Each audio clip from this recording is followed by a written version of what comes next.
with group photograph successfully. So before the keynote address, I would like to welcome a professor in the house to acquaint us with graduate research program in Nigeria, IATA.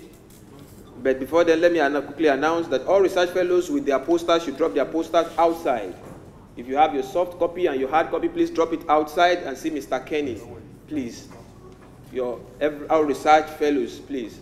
Distinguished ladies and gentlemen, having said that, please let's put our hands together, loudest, because you now have tea, coffee, chicken in your tummy. So you should have energy to clap this time. This round of clap should be louder than the first one. I think I'm saying the truth.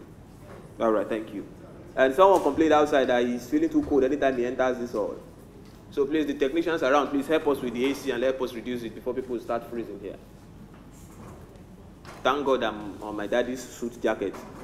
If not, I don't know what will be happening to me where I'm standing. Ladies and gentlemen, please let's put our hands together as we welcome the white Yoruba woman, Professor Janice Olawoye.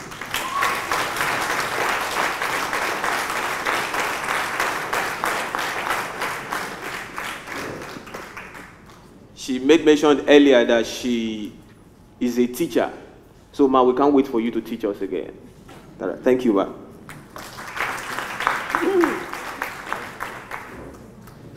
Prof, members of the executive and all the wonderful fellows that are here, good morning. Good morning. Good morning. Better.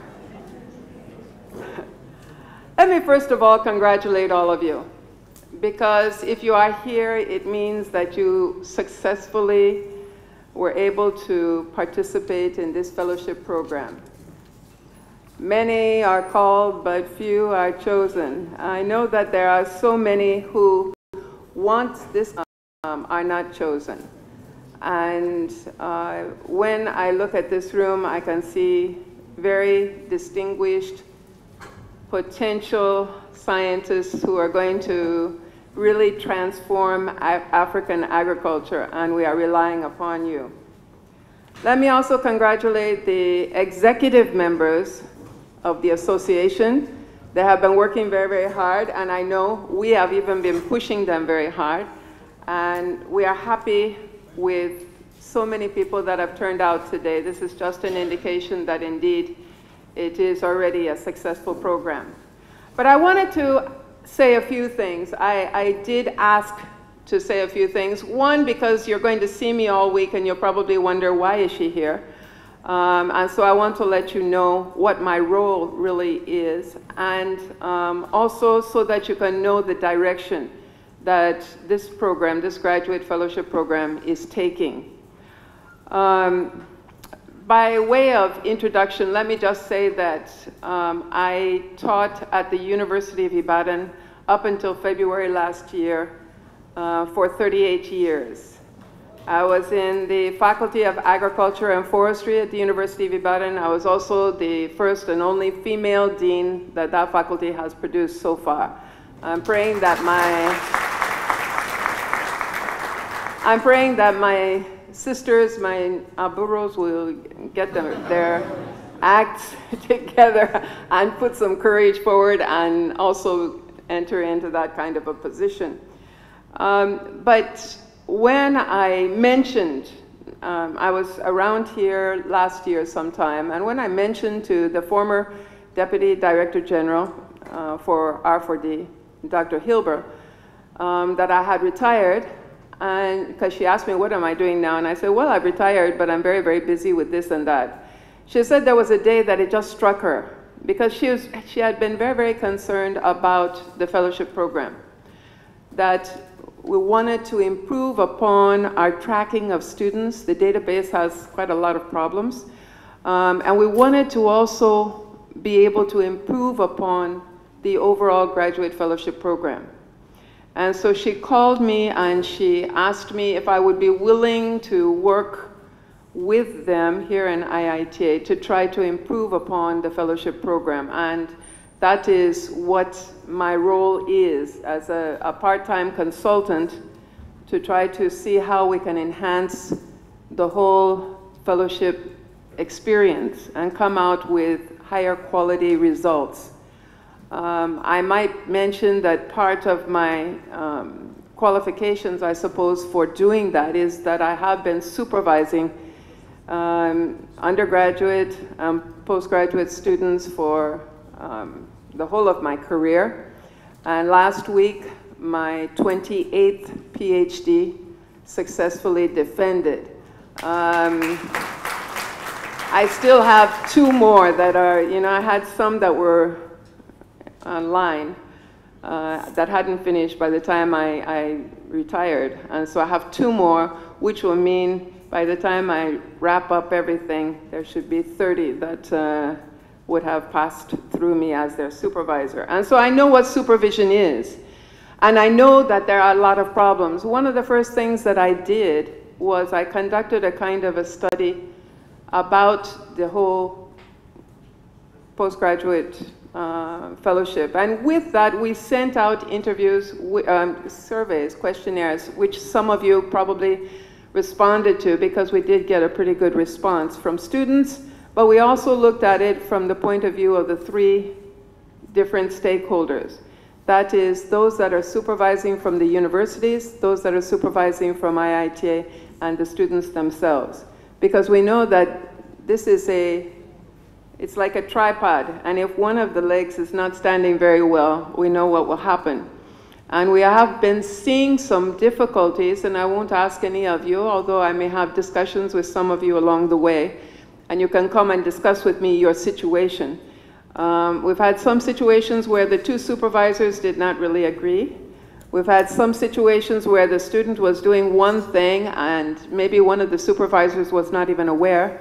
We've had a number of problems, and we're trying to devise a system where we will be able to track the fellows better so that we will be able to ensure that we don't have some leakages. We have some people who fall through the cracks because of some of these problems, and we have some people who are delayed because of some of these problems.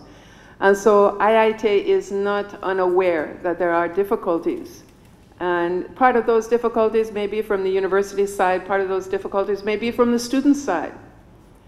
And some of those difficulties may even be from IITA. So we are going to try to see how we can, as much as possible, it would never be 100%, but as much as possible, try to alleviate some of those bottlenecks.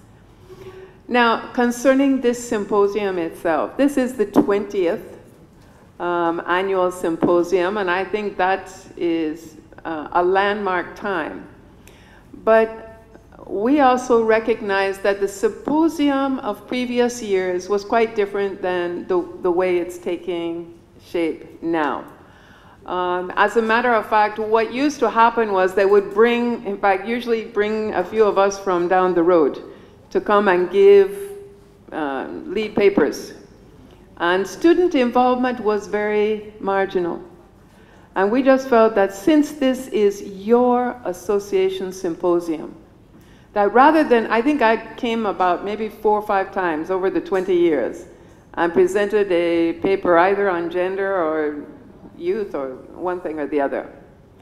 And we just felt that for students to really benefit from this program, it should be a students' program. The students should be presenting. We want to hear from you, and we want you also to have the experience and the exposure of getting up in front of your colleagues and presenting your research. We also felt that since this is the 50th anniversary of IITA, the results of this would be an important input into the celebrations, because as the topic is contribution of the IITA graduate research in transforming African agriculture, it will be an opportunity to showcase what this fellowship program is actually doing to enhance African. Direction is coming this year, being different from previous years, and some of you may have wondered why that was so. It's also an opportunity to have the fellows not only from this hub, not only from Ibadan, not only from Nigeria, but from other places as well, to come so that it is truly an international association, not a Nigerian association. even though the headquarters may be in Nigeria, IITA is all over the continent now. And so it is supposed to be the international association.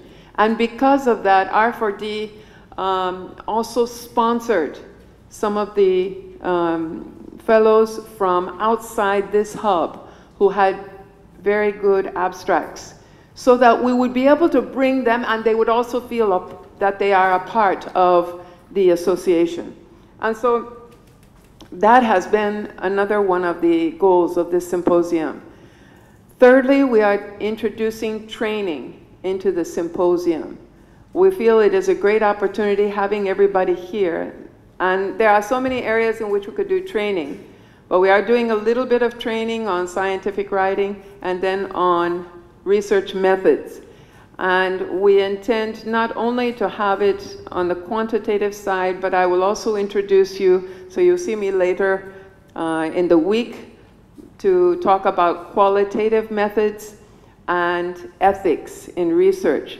So it is not that we are going to make you, experts in those areas, but we will be able to introduce some of these things. And what we're hoping is that at a later time, through all of the different wonderful technological innovations, whether it's a global classroom, whether it's Skype, whether it's whatever you want to call it, we may also be able to have some kinds of trainings that will reach beyond just the classroom and reach to other hubs and other places as well.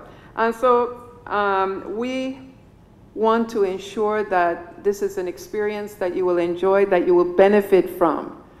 And we are also trying to show the scientists that this symposium is well worth their sponsoring their students for. I think in the past, some, and some expressed it, a few of the scientists expressed it, that they didn't see that there were students were really gaining from it. And so we're hoping that at the end of this week, they will see that, yes, the symposium has taken a different turn. And so with all of those, let me welcome you, those of you from outside of Ibadan or outside of the Southwest. Let me say ekabo, and that we hope that you will, at the end of the week, be very, very glad that you came. God bless you, and welcome.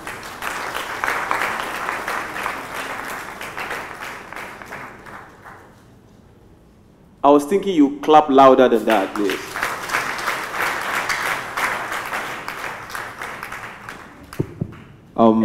Thank you very much, ma'am, for 38 years, lecturer at University of Ibadan. That's fantastic. I don't think I was born by that time. And not many of us were born by that time. Forget the gray hairs.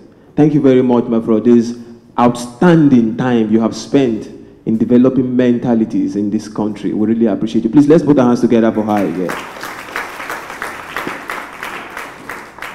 Before the next speaker will come up, let me quickly announce that Mr. Rashid Adeleke et al., Shoeton K.O. Salahuddin et al., Adigbite et al. Please see Mr. Kenny outside with a soft copy of your presentation, please. Let me take the names again. Rashid Adeleke et al., Shoeton K.O. Salahuddin et al., Adigbite et al. Please see Mr. Kenny outside with a soft copy of your presentations. Our friends from Niger, from Central African Republic, from Côte d'Ivoire, they've been complaining to me outside that most of the things we say, they don't pick them. And one of them have even vowed that when they come up for their presentation, he will speak French throughout. He actually took it really personal. So please, what Professor Janice just said, I would love to invite Mrs. Caroline, please pardon me, to please just, in brief, just summarize in French what she just said. Please, let's put our hands together for her. I think the French should clap louder because we are doing this because of you. Oh. Oh. Oh. Please. Ladies and gentlemen, I told you some few minutes ago that we are expecting His Imperial Majesty, the Oni of Ife. The Oni is not here present, but in the Yoruba kingdom, we always believe that Oba Lobanje, I don't know if you understand what I am saying, But just write it somewhere. When you go home, you can Google it or put it on Google Translation.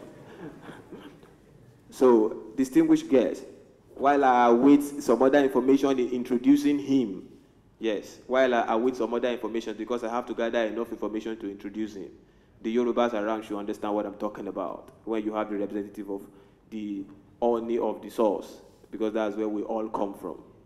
So the names I just mentioned, please try and see Mr. Kenny, and please, Mrs. Caroline, please, while I await the information, please help us translate what Professor Johnny just said in French in a few minutes. Thank you.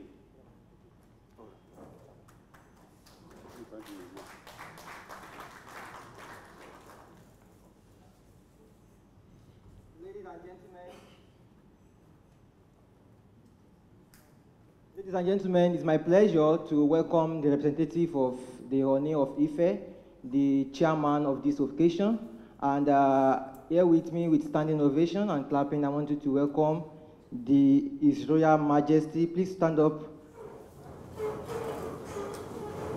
and welcome His Royal Majesty Oba Adebisi Segun Layade JP, the Alara Odaye of our land, Ife. Kábíyèsí o. You're welcome, sir.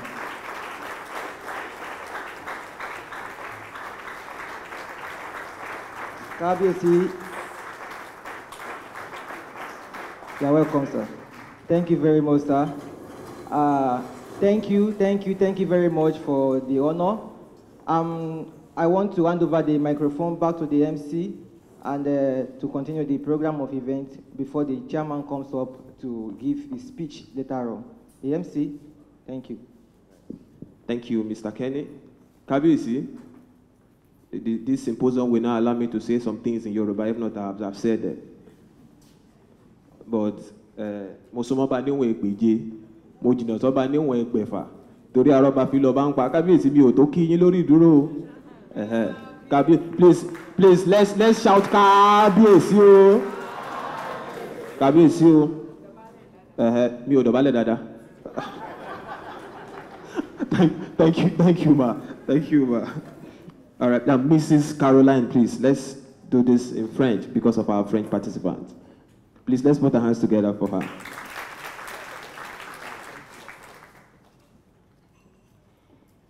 Bonjour. Je suis ici pour faire un bref résumé de ce que Madame Professeure Gianni a dit. Elle a commencé par présenter ses remerciements à tous les membres qui sont en train de participer dans ce symposium. Elle a également présenté ses remerciements aux membres exécutifs de IARSAF qui nous ont réunis ici présents. Et elle a parlé du rôle qu'elle joue dans cette association. Elle a dit qu'elle est une consultante partielle et qui se charge des activités de IARSAF.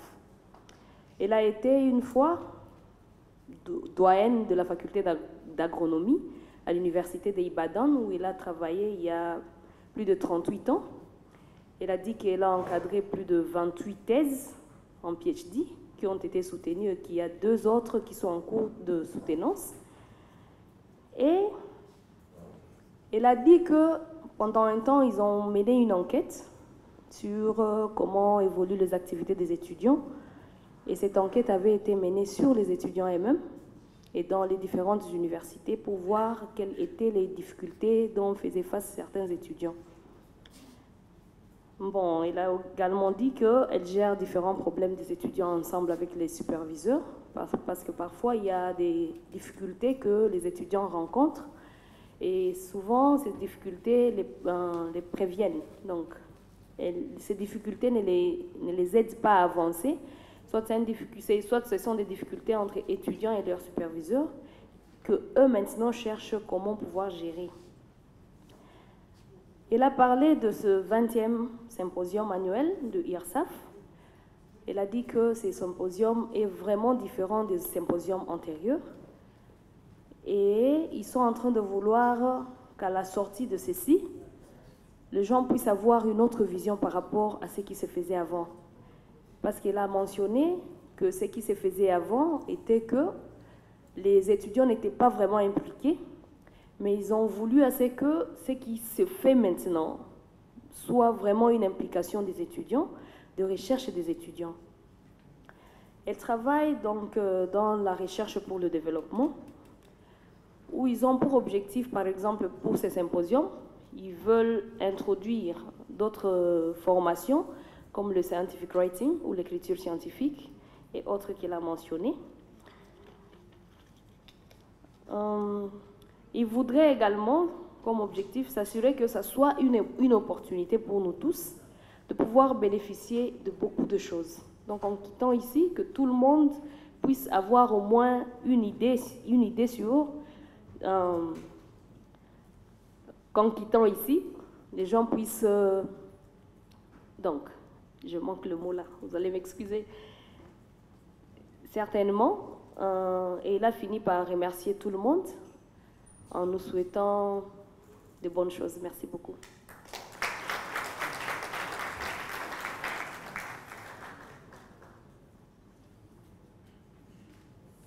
I want to say something in French, but I don't know what to say actually. But everything you said, I know I understand one thing, merci beaucoup. Yeah, I know merci beaucoup is thank you. Yeah, I think that's all I understand. Please, let's put our hands together for her, please. I think we have successfully we now have a language balance and we have gender balance. While I speak English and I'm a man, she speaks French and she's a lady. Please, let's put our hands together for IARSAF again.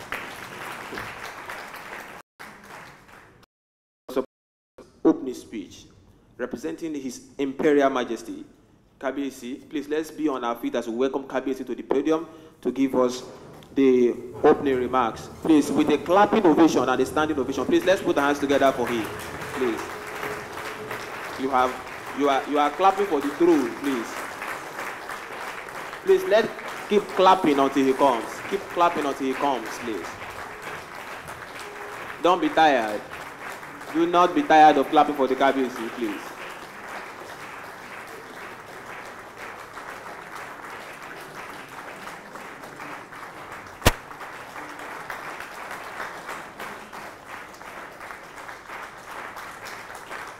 Thank you very much. You can have your seat, please.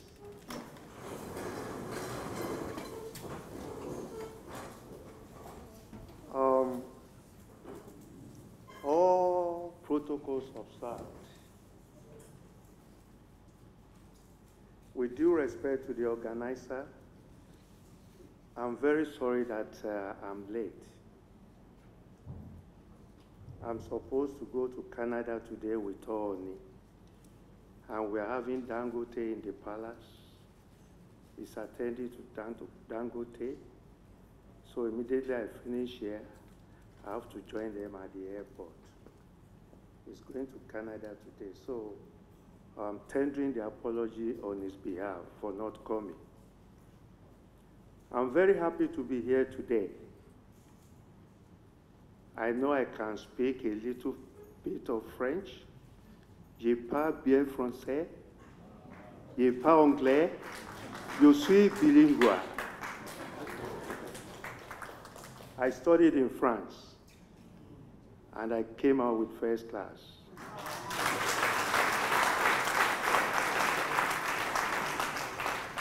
And where we are today, I was a clerk here in 1975, when we have Dr. Adesanya as the director there. This place was our tea restaurant, where we normally come for tea. Notwithstanding, the purpose why we are here today, I think, is more paramount than telling stories. Ooni of Ife promised to revisit this place because he's a lover of agriculture. Anything related to agriculture is somebody that loves agriculture. And he likes the youth gathering. He always calls himself youth, but we always call him Papa. And he should have been here today, as I've told you, And next time, I believe he will be with you. Notwithstanding, all things being equal, he sent me a message personally to the organizer, and I will do that before I go. And coming here today, I think we will all benefit everything concerning the conference. I've gone through the paper. I know it's like 3 days program, but unfortunately, I can't be here for the 3 days. But whatever you say today, I will give the message back to Ooni Risha, His Imperial Majesty, Oba Adeyeye Enitan Ogunsi, Ojaja II. When I get back, I will deliver your message. Because here now, I'm on an errand, and I have to listen to whatever you say, so I can relate it back to him in a proper channel. Thank you very much, and God bless.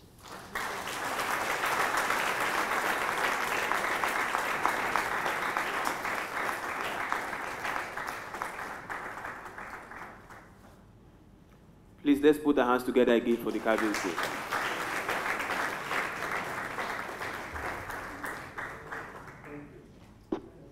Ladies and gentlemen, I count myself very, very lucky to mount a podium after a Kabiyesi.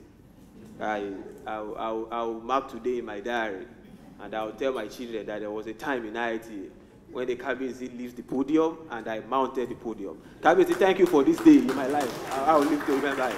Thank you very much. Ma'am, are you ready for our French people? Because Kabiyesi actually spoke French, and you have to interpret that French in French. All right. Please, Mrs. Caroline, please. Je commencerai par m'excuser parce que je n'ai pas tout saisi. Il parlait, j'écrivais. C'est que lui, il est le représentant du chef de IFE. IFE is a region or a state.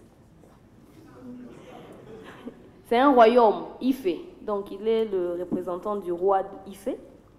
Il a d'abord commencé par s'excuser du retard qu'il a connu, vu qu'il doit voyager pour le Canada aujourd'hui. Donc, en quittant ces lieux, il doit se rendre vers l'aéroport pour voyager au Canada. Il a dit qu'il a fait ses études en France, où il a appris un peu de français. Et là, il a dit que « I can speak French ». Now in French, je parle un peu français. Il a dit qu'il a été ici vers les années 1975 et que ce hall, cette salle, avait été leur restaurant où ils avaient l'habitude de prendre du café. Il remercie les membres de IARSAF pour lui avoir accordé cette opportunité de pouvoir encore revisiter IITA parce que pour lui, c'est un endroit qui lui rappelle beaucoup de choses, surtout que c'est purement l'agriculture. Il a dit que le roi de IFE aime des choses comme celle-ci, où les jeunes se rencontrent pour pouvoir discuter des différentes opportunités qui leur sont offertes. Il a promis qu'il va transmettre le message des organisateurs et à la fin, là, je n'ai pas bien saisi parce qu'il a parlé un peu ce que je n'ai pas retenu. Merci.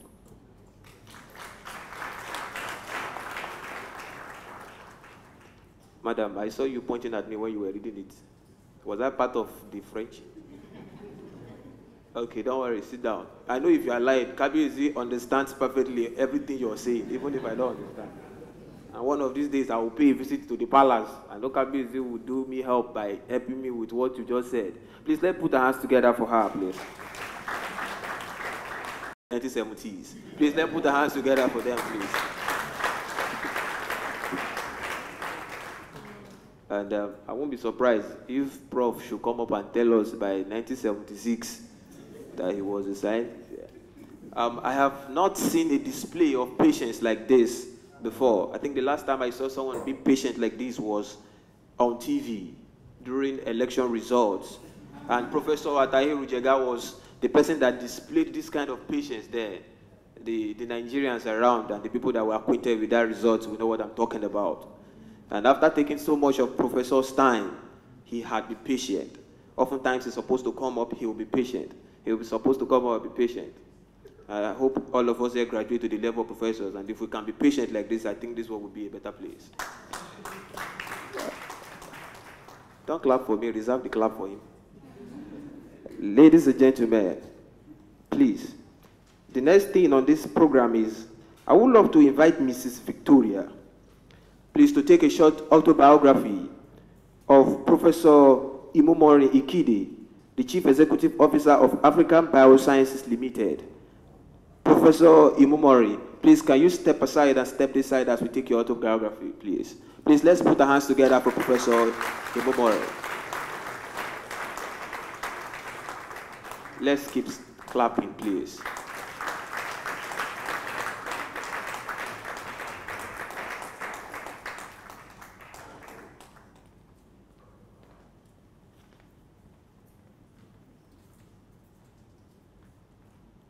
Good morning, everybody. Yes, please, I'll beg to stand on existing protocol. It is an honor for me to present to you the biography of Professor Ikide Imomori. Professor Ikide Imomori is co-founder, president and CEO, and chief scientific officer of African Biosciences Limited. He brings very strong scientific and technical background in bioscience research to the company. With over 20 years in United States academic system as a graduate student, postdoctoral researcher and professor, he was on the faculty at Cornell University, Ithaca, New York for 7 years, and is currently adjunct professor of Biological Sciences at Georgia Institute of Technology, Atlanta. He has mentored 14 PhD, 7 MSc, and over 30 BSc students, and 7 postdoctoral associates and research scholars in the past decade from the United States.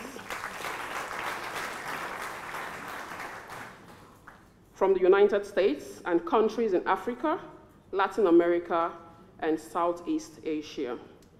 He has academic output of 1 book, 2 book chapters, 60 peer-reviewed papers, and 97 abstracts and conference proceedings, and had given over 50 invited talks in countries in Africa, Asia, America, Europe, and Oceania. He has consulted for International Livestock Research Institute, Kenya, Forum for Agricultural Research in Africa, Interbureau for Animal Resources of the African Union, and Bill and Melinda Gates Foundation on Livestock Genetic Improvement and Economic Empowerment. He's passionate about deploying private sector solutions to improve the academic and research challenges in Africa.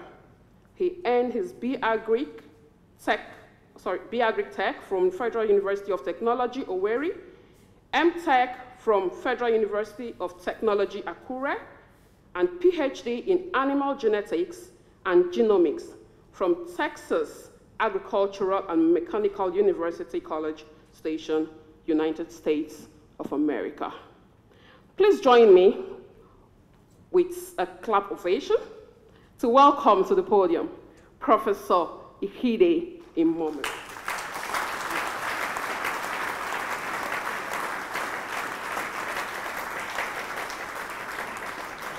Wow. Thank you very much. I have to watch my head from not swelling too much. I'm very happy to be here today, and I want to use the opportunity to thank KBAC for honoring the invitation of the organizers and all other protocols observed. I'm going to jump right into it in a few minutes, but I want to not be remiss in expressing how happy I am to be standing in front of you today. And I think soon you will know exactly why. I think a forum like this, where young researchers gather together to compare notes and to present their work, but more importantly, to network and to forge relationships and hopefully collaborations, is how we're going to move research forward in Africa. Because part of the reason that Africa is behind, as we're going to see during my talk, is we actually lack critical mass. There isn't enough critical mass on the continent. In 1992, I was on this campus. I had just started doing my master's then. I was going to separate blood proteins in the blood of goats. And there was nowhere to do it in Futa.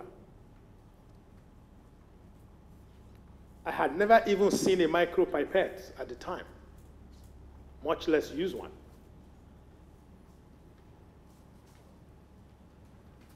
And fast forward 24 years, I came back again and not much has changed. But I'm hoping that Africa Biosciences and a few other people who are exploring private sector solutions will start to change that narrative. So here's a little about me so we can get this out of the way, because I know you heard a little bit of my bio, but there might be a few things you may not have heard. I like to say that I have earned the right to speak about improving bioscience research in Africa, because I've been in the trenches. I hosted dozens of visiting students and scholars in the US. And the reason I hosted most of them is because they couldn't do the things they were supposed to do here. And I can tell you right now that it's actually not easy to do that. Because we have people coming into the lab at Cornell who had never used a micropipette before. Some had never seen a micropipette before. And so we spent weeks just putting them through the basics. The same way I went through the basics, almost 22, 23 years ago as a graduate student at Texas A&M. And that story is something that we need to change, because the numbers are not in our favor. So let me introduce you to Africa, the place that we all call home. Indeed, the cradle of human civilization. You may or may not know this, but humans actually originated on the African continent and then dispersed to the rest of the world. So the African people are actually the oldest people on Earth, at least from the evidence of biology. So our genomes are the oldest genomes. The variations in our genome are the most ancient on Earth. And that has all kinds of implications that we don't have time to go into. This continent is actually big. So my boss at Cornell, or my former boss, I should say, sent me this about a year ago, and I loved it. Because it's so much easier to use a picture to tell a story. The United States is a very big country. It has 4 time zones, 10 million square kilometers. You can fly from Fort Lauderdale, Florida, to to Seattle, Washington, 9 hours non-stop inside of the US. And then put Japan somewhere and throw in a little bit of Southeast Asia, and you will still have some space left behind. So this is the big continent. In fact, Africa is the only continent that extends from the northern to the southern hemispheres. In fact, there's actually a theory out there that part of the reason for Africa's underdevelopment is its size. It has 1 billion people, but the landmass is very big.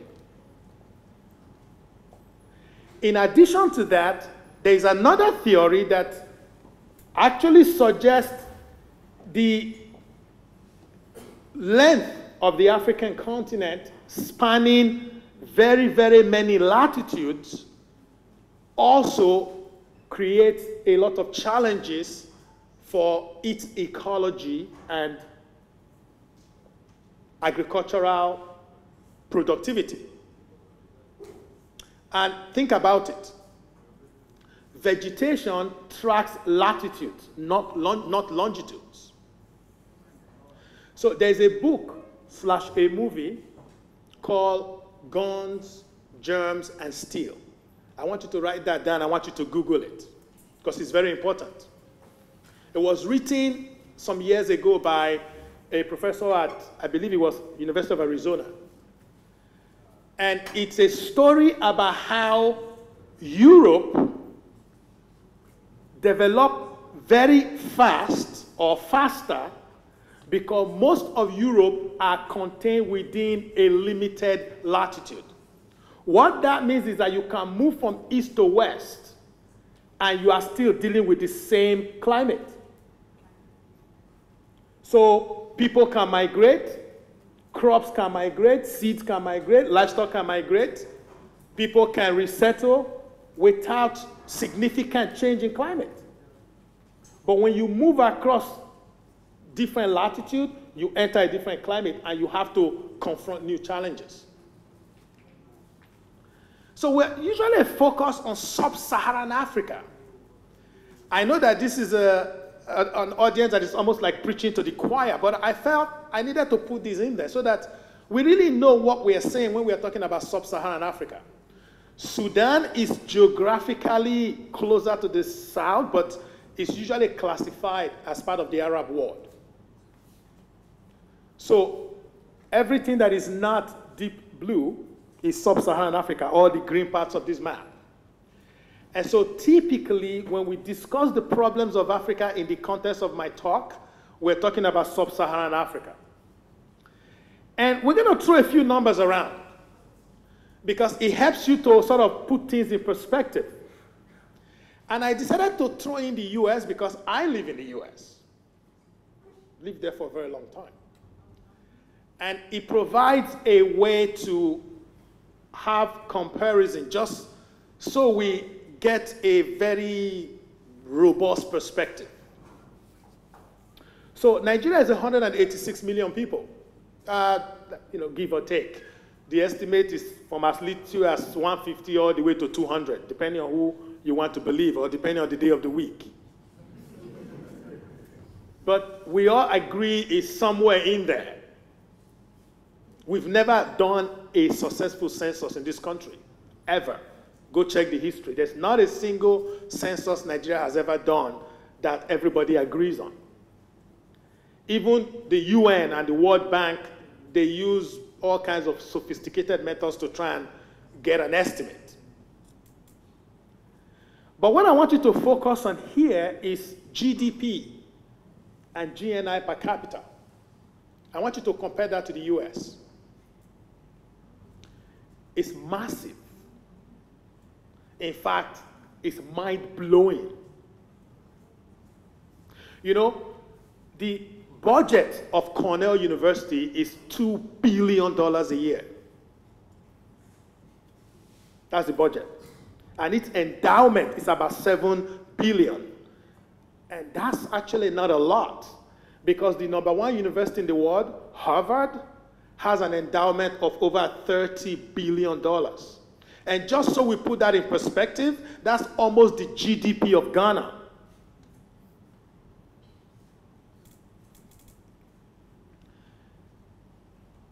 Half of the world's population by 2050 is going to be on this continent.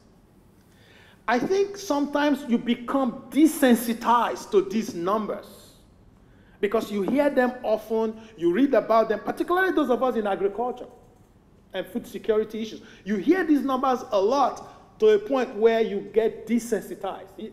The implications don't really hit you. Right now, Africa is estimated to have 1 billion people. What we are saying is that in about 35 years' time, that number will double. I want you to think about what that means. In fact, in the case of Nigeria, we're going to go from anywhere between 150 and 190 all the way to almost 400 million by 2050. In fact, it is estimated we will be the third most populous country on the planet, just behind China and India, because we have a growth rate of 2.7% per annum. I mean, these kind of numbers, they should scare you. They should scare you because if you cannot deal with the challenges of 150 or 160 million people now, think in 30 years' time, you're dealing with 2.5 times more people. So we are here because we're talking about research. So let's look at, again, numbers that specifically deal with research. This is a picture of the world's top 10 countries in the world for publications in biosciences. Again, the US leads the world, 250,000 papers a year. More than the whole world combined. The number of research papers out of the United States is more than the entire world combined.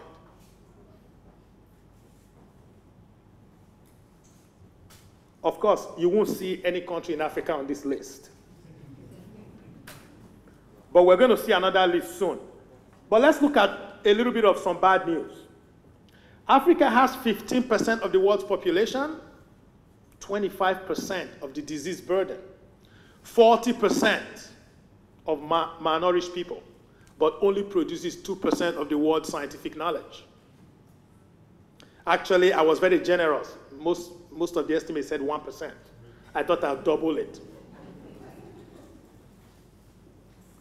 83 scientists per million people, compared to 4,600 in the US. Even China and Brazil have almost increased their numbers in the last 20 or 30 years by several orders of magnitude. For those of you who are wondering, it's roughly 250 per million in Nigeria. 83 is the Africa-wide average. Because I work in genomics, that's why I put genomics there. But that's not that different for other fields of science. And the reason for these dismal numbers is actually very simple. African governments and African institutions have not made the right investments or enough investments, because science isn't seen as mission critical. Forget about what the politicians tell you, because action speaks louder than words. So number of researchers by country, you know, the slide you just saw, if you turn it into a picture, it looks something like this. So you can see that the whole of Africa, Southeast Asia, Latin America, really nothing happening in those places. These are all consumers of knowledge, not producers.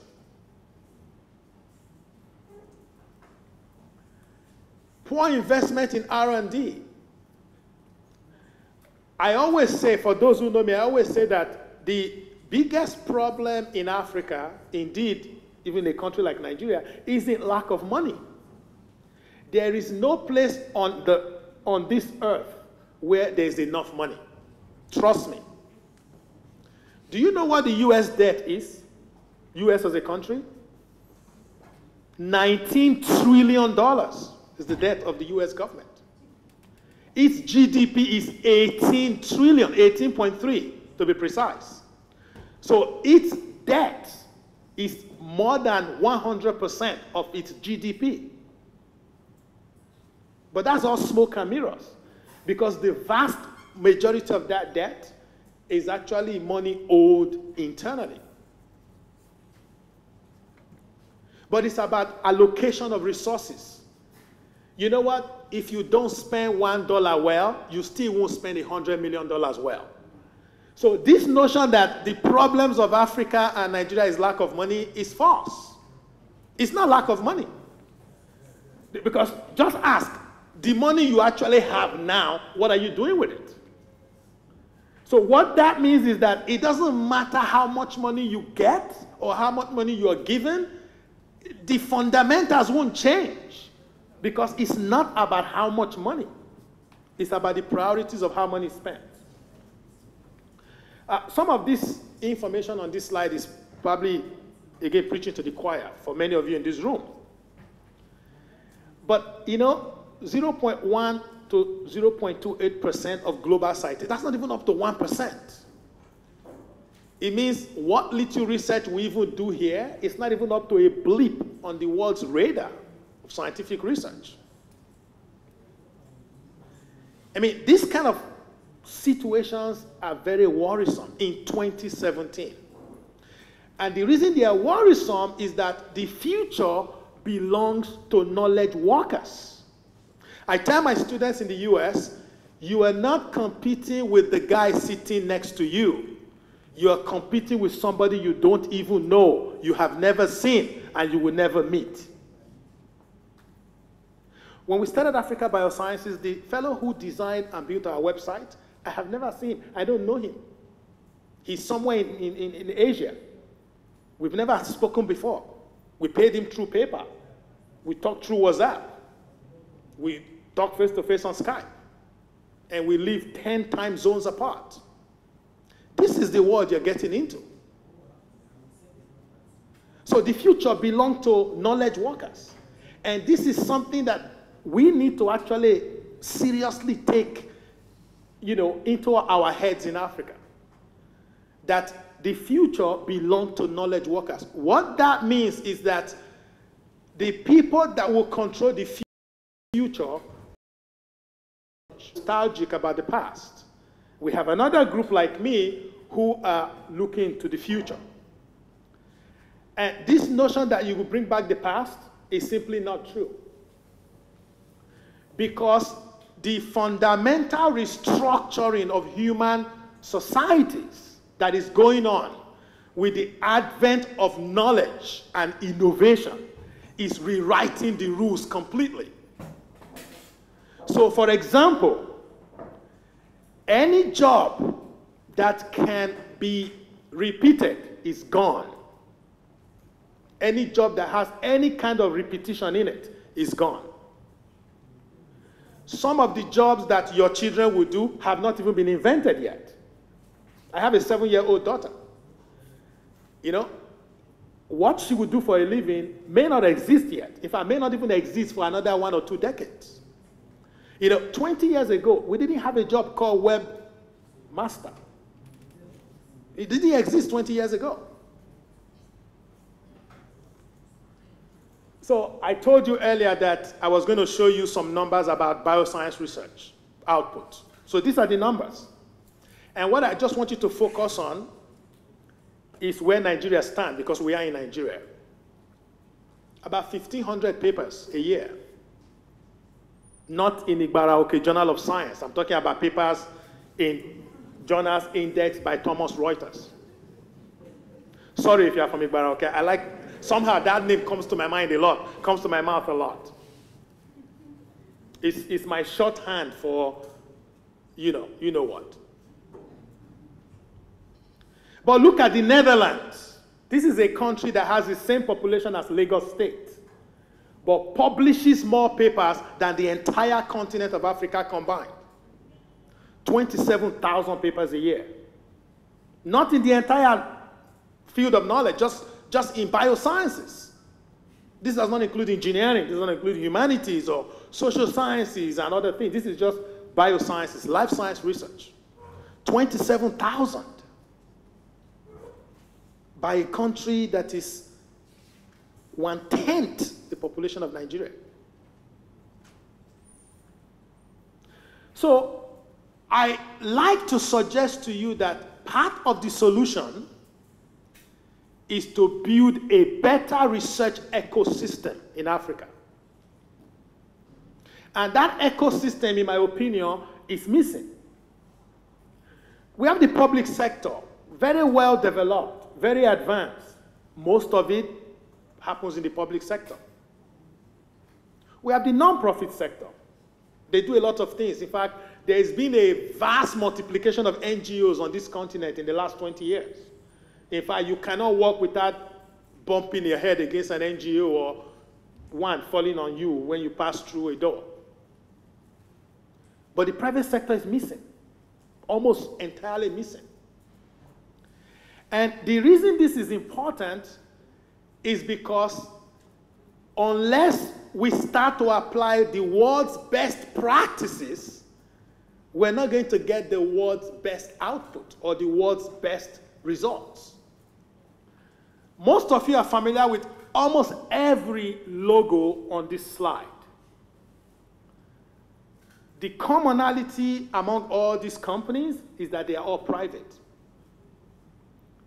But these are the guys who drive bioscience research worldwide. Almost anything you use, almost anything you do, almost any machine you use is made by one of these guys. They're not government owned, they're not government controlled, they're not government funded. They play by the rules of the marketplace. And this is the difference, I believe, between why Africa isn't making the progress it should make versus where we are. So these companies, they make things. They actually manufacture physical things. All the companies on this slide. These other companies don't make anything, but they are knowledge brokers. So I had a visiting scholar to my lab who won a Norma Borlaug fellowship. Some of you may be familiar with Norma Borlaug. I've hosted about 2 or 3 of them. So one of them was in my lab for a year, about 3 or 4 years ago. And we were trying to compare the gene expression profiles of skin in tropical cattle versus temperate cattle. And we decided to use RNA-seq. For those who know what RNA-seq is, it's a pretty interesting technology. It's also very expensive. And so we were having challenge extracting RNA from the samples that came from Nigeria because the tropical cattle were actually white Fulani, Ndama, and I think Sokoto Gudali cattle from Nigeria because he actually brought the tissue samples with him. And we called up a company in Atlanta. It's actually in Norcross, which is a suburb of Atlanta to the north of Atlanta. It's called Omega Biosciences. And we had those samples sent to them by FedEx.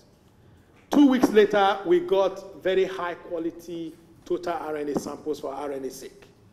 And remember, I actually work at Cornell. This is a world-class university with a biotech center valued at over $100 million.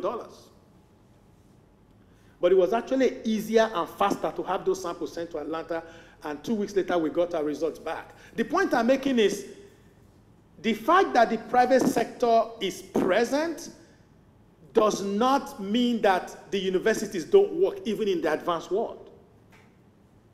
In fact, there's hardly any week that passes on the Ithaca campus of Cornell that some company doesn't come and say things to people. Illumina, Promega, New England Biolabs, and so on and so forth. They even have freezer programs on campus. So if we want to buy Promega stuff or New England Biolab stuff or Lucigen, you actually don't even call the company at all. You just go to the vet school, which is a few meters from our building, and you go pick what you want, sign a piece of paper, and that's it, and they charge my research account. So my point is we need to find a place for the private sector on the continent. And the reason why I'm standing here saying this is because I actually made a conscious decision to be part of that movement. I left my job at Cornell to start Africa Biosciences. So we have great difficulty accessing reagents and supplies. I told you in 1992, I was on this campus trying to do my master's. As a matter of fact, I ended up doing that project in UI because they wouldn't let me do it here. It used to be a guy called Totapili who was running the biotech center back then. Some of you in this room may remember him. I wasn't trying to do DNA work. I was trying to just separate blood proteins using starch gel electrophoresis. There's poor technical knowledge.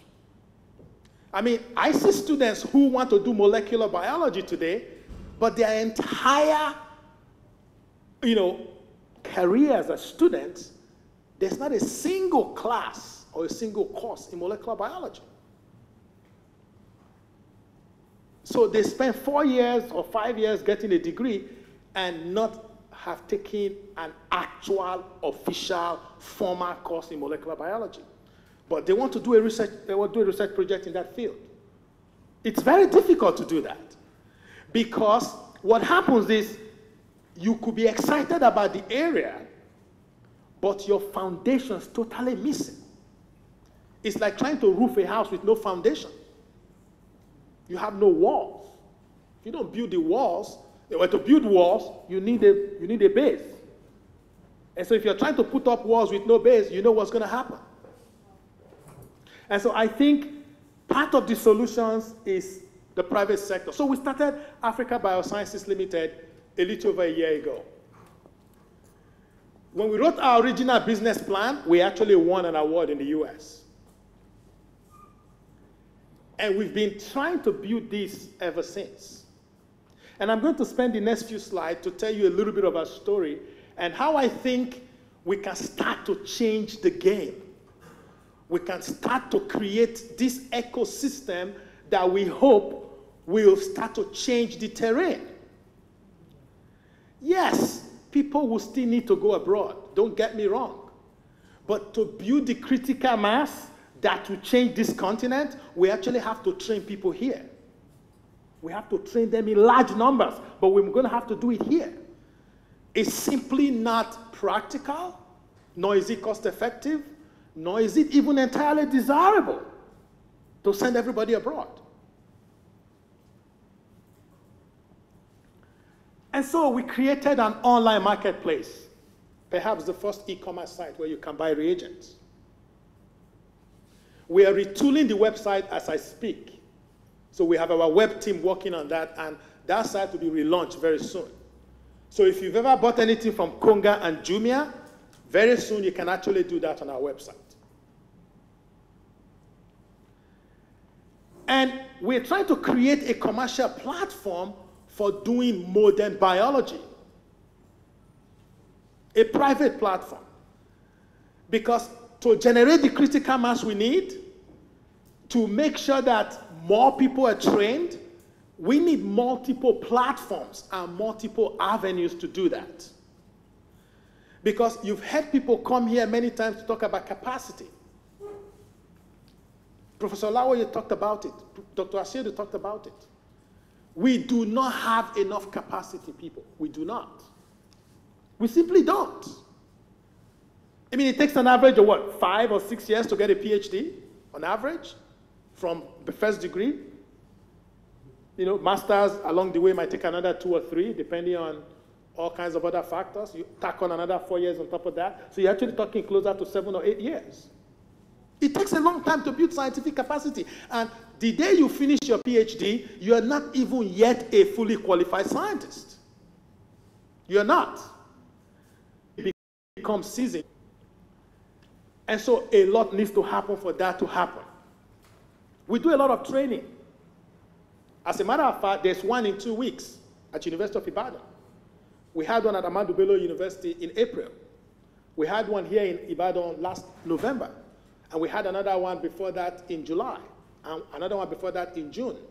We're going to have another one next month at University of Agriculture, Umudike. And we're going to have another one after that at Modibo Adama University of Technology in Yola. People need to be trained, okay? If you're not trained, you don't know what you are doing. Enthusiasm is not enough. And somewhere in this town, we established a lab because we realized that doing research, particularly in the life sciences, actually needs a lab. And the lab actually needs to function. Because, of course, there are labs in universities. Problem is, a lot of them don't function. No, they don't. Either there's no water, or there's no light, or they don't have a pH meter, or they have a pH meter that doesn't work, or they don't have a thermocycler, or the thermocycler is too old to turn on, or nobody knows how to use the real-time PCR machine, or they don't have one at all. I mean, the problems are myriad.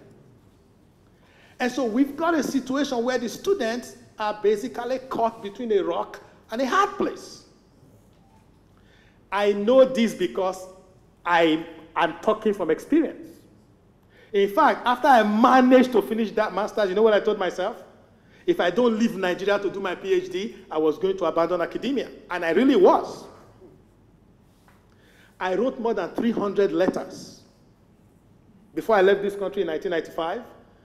In fact, many years later, when I was in the US, I would run into these guys I had written letters to at conferences, on grant panels, and so on and so forth. And it was usually very comical encounters, interactions. Remember, this was before the internet. There was no email. I'm talking about physical letters. In fact, the post office in Akure there, they knew me. The mail runner in Futa, because I was a graduate assistant in Futa, the guy knew me so much that when I came, he would just arrange my own letters on one pile. Because mine was a pile. Australia, New Zealand, Malaysia, Germany, Switzerland, the Netherlands, US, Canada, Austria, everywhere. I wanted to get out. I wanted to get the hell out. Because it was very clear to me that to do molecular genetics was my interest, wasn't going to happen here. In fact, blood protein separation I had to explain to my supervisor. How was he going to train me in what I wanted to do if I'm already explaining my project to him now? And there was no help anywhere else. And so now, if you go to that lab on Ibadan Ife Road, you have people who are doing work in that lab. In fact, we have a PhD student from University of Benin who is interrogating genes in the liver of rats. And many, many other people who are doing things. Because we figured, look, if we're going to change this game, we're going to have to do things that are going to be a bit radical. That lab was very expensive to set up. There's a reason you don't have a lot of private labs, because they are very expensive to put together. So we have some of these things and some we're going to have soon. Because we want to create alternative platforms, alternative opportunities. Originally, we started the company just to sell reagents, because it was very hard to get reagents. Anybody in this room who's ever done research knows how hard it is to get reagents in Nigeria, just generally speaking. Some of them you need NAFDAC permit, they won't give you as an individual. Others need cold chain to transport them, and it's difficult. It's just a lot of hassle. And if you're buying from Europe, you have to pay them in euro. You're buying from the US, you have to pay them in dollars. And, try to go buy dollars. They say CBN change the policy. They won't sell it to you. It's just, in the meantime, all your samples are going bad. Then NEPA takes light. Then all the samples go bad. Then you're back to square one. And eventually, you walk away from the PhD and go sell cement. You guys are laughing, but I'm actually serious. Because that's what would have happened if I had not gone out. I would probably be selling cement to make money today. Oh, I'll still remain in academia and be teaching, but who cares? Half of the time, the universities are closed anyway from strikes. And so, what I'd like to propose to you is that we need to build this ecosystem that will talk with the public and the nonprofit and the private sectors in order to move research forward. And we're just one little small company trying to make some contribution to this. And we hope that as we build it, we will have the opportunity to move the needle a little bit. Which brings me to an announcement that I'm going to make now. I had thought about this after I got the invitation to talk here today, because I thought this is an opportunity to interact with those who are doing science now, those who have trained as scientists, and that we are hoping will become the vanguard to train those who are going to come behind them. Because the way this works is, when you get trained, the quality of the people you produce is a factor of the quality of your own production. Because you can't teach what you don't know. And you know, I tell people that the decade of the 90s is the most terrible decade in Nigeria's academic history. Because it was the decade that more than 50% of it, universities were closed. Go and check it, between 1990 and 1999. I remember before I left for the US in 95, I was going to defend my master's.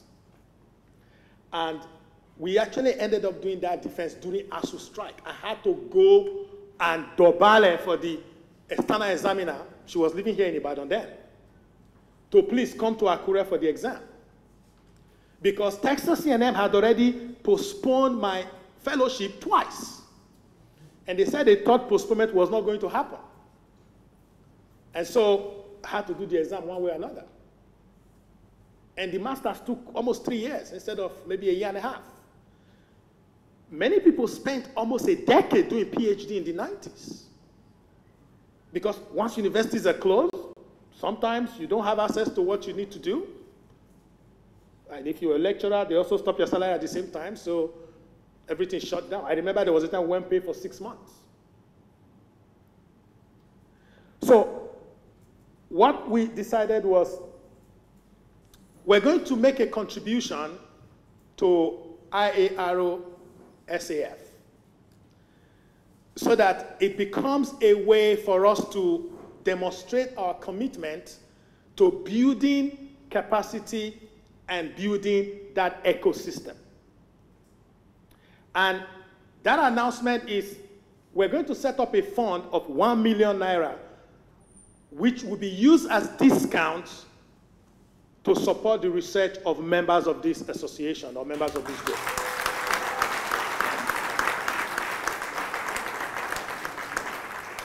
And so the way this is going to work is that we'll set up the fund to provide discounts. And it's a way of, because one of the major challenges is that people actually self-fund research, especially students. I know, I self-funded my master's project too. So there's nothing I'm telling you that I don't have direct experience with. For me, this is not theory. Okay, I've been there, I've been in the trenches. And so we decided to offer anywhere from 5 to 20% discount on anything that we offer to take advantage of this fund. And this can go everywhere from research supplies to training workshops to lab work or contract research services. So contract research services, I'll give you an example. We have a dental resident at University of Lagos Teaching Hospital who is studying a particular cancer called ameloblastoma. It's a cancer that is kind of unique to Africans.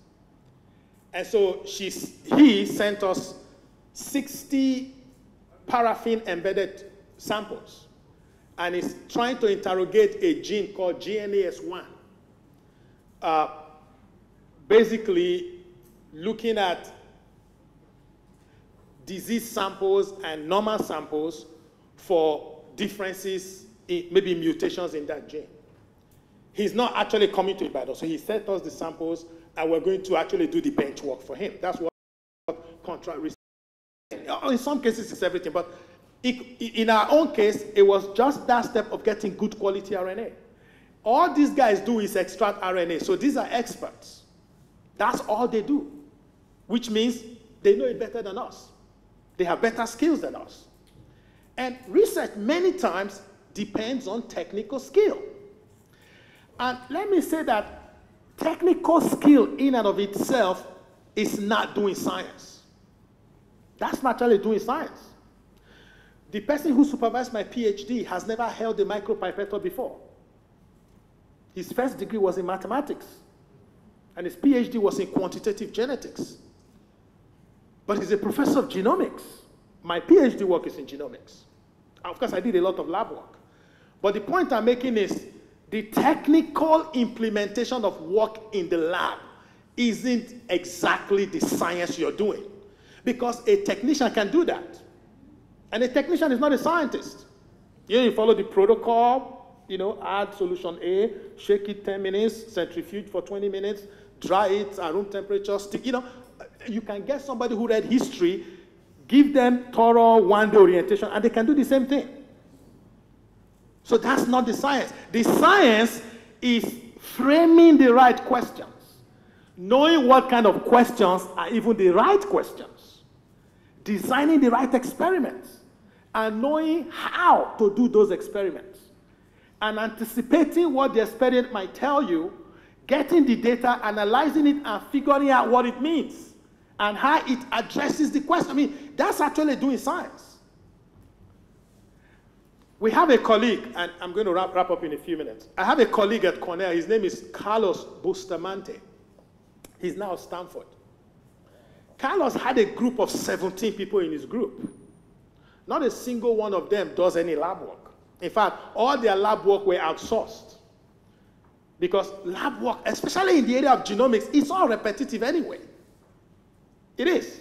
In fact, robots can extract DNA faster than you.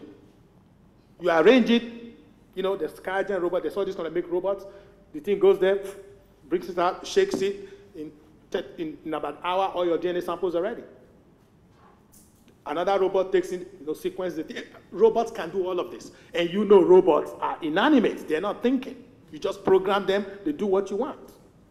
So clearly, they are not scientists, right? But you have to tell the robots what to do. The point I'm making is the capacity to do research is something we need to develop. Why we need the physical infrastructure, and we should have that, but more than that is we need the human infrastructure. Because it's the human infrastructure that actually does research. In many universities in this country, you go in there, you see a fancy building with some fancy equipment in there, and they're not doing squat. In fact, in some cases, the equipment are almost like shrines. You don't believe me? I can give you a couple of examples after my talk. Come see me. I don't want to mention names. They actually set these things up, and they almost like worship them like shrines. You're like, no, you can't touch it. And the machine is there year after year, month after month. They don't even turn it on. Eventually, it becomes obsolete. There's a university in this country that has an ABI 3500. It's been in the box for the last 4 years. I'm not going to tell you what university it is. Anybody who knows about DNA sequencing knows what an ABI 3500 is. It's the state of the art. It's been in the box since 2013. It's still in the box as I'm talking to you now. It was never set up, and I don't think it will ever be set up. And so we're going to work out the modalities for this, but this is one thing we want to contribute to this organization, so that together we can start building that ecosystem. Because all hands have to be on deck to do this. It's going to take more than IITA. IITA is a great institution, and it has done a lot, and it continues to do a lot. But you know what? One institution or one research institute isn't going to solve Africa's problems. No, it's not going to solve the problems of Nigeria, much less the entire continent.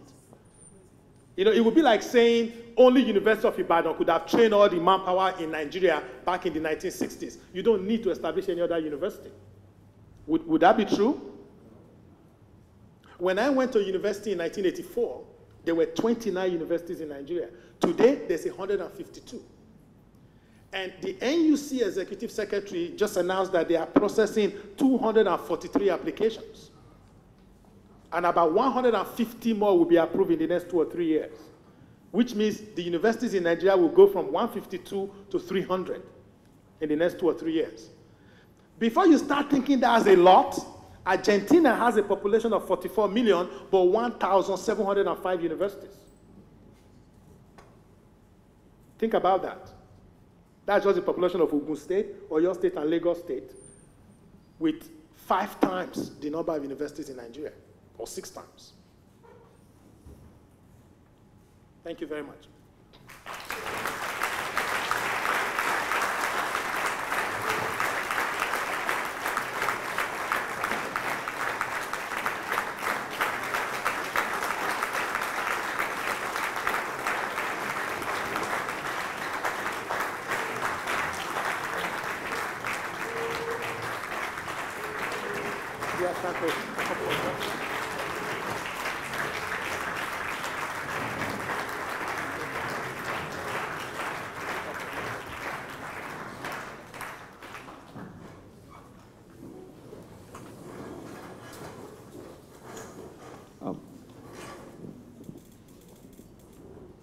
Thank you very much, sir, for this wonderful, eye-opening keynote address. Again, I count myself lucky, standing on the same podium. A professor just left. Yes, I know what I'm talking about. When I was doing my project as a BSc student there, before you could see a professor talk to eyeball. He was in the office a few minutes ago. By the time you get there, he's in another meeting. Go and wait at the office of the meeting. He just took the back door and went for another meeting. But now I am seeing the professor eyeball to eyeball and standing on the same podium. The professor just left. Please, thank you very much, sir. I'm very, very grateful. I would have invited my French friend to interpret, but I am scared. You may not be able to interpret ameloblastoma. I don't know how you call that in French. So there's so many things that you may not be able to interpret in French. So I will save you the headache of coming here to mention so many things. I know so many people are itching to ask so many questions. I can see my friend on blue nodding his head. Yes, you want to ask? Definitely. The repository of knowledge is available. So you can always ask anything, the answers are around.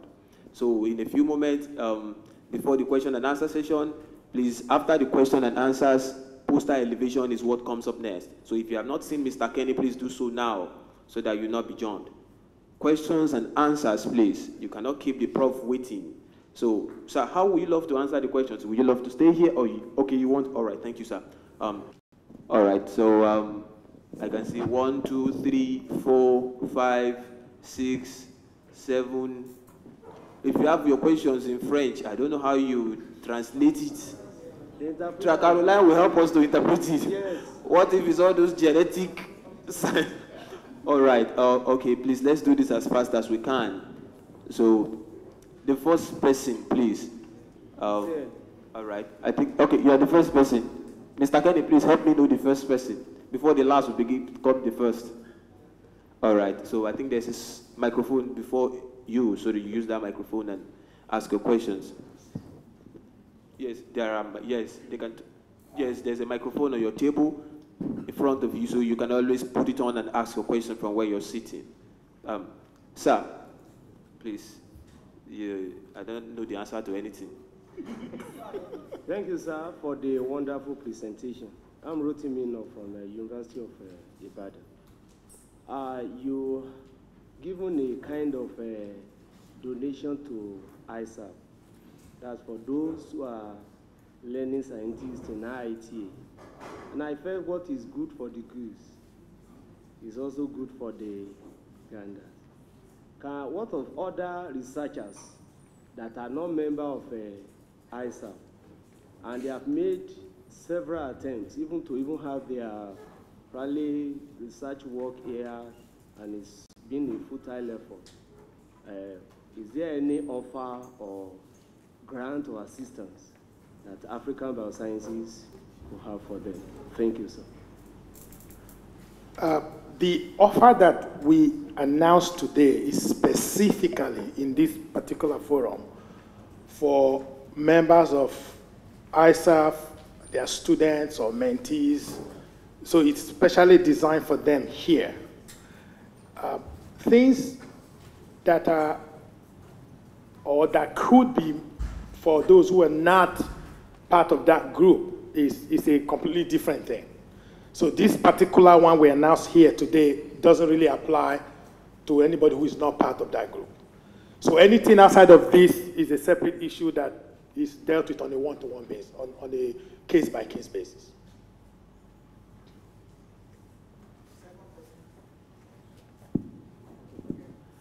Thank you very much, Prof, for the excellent presentation.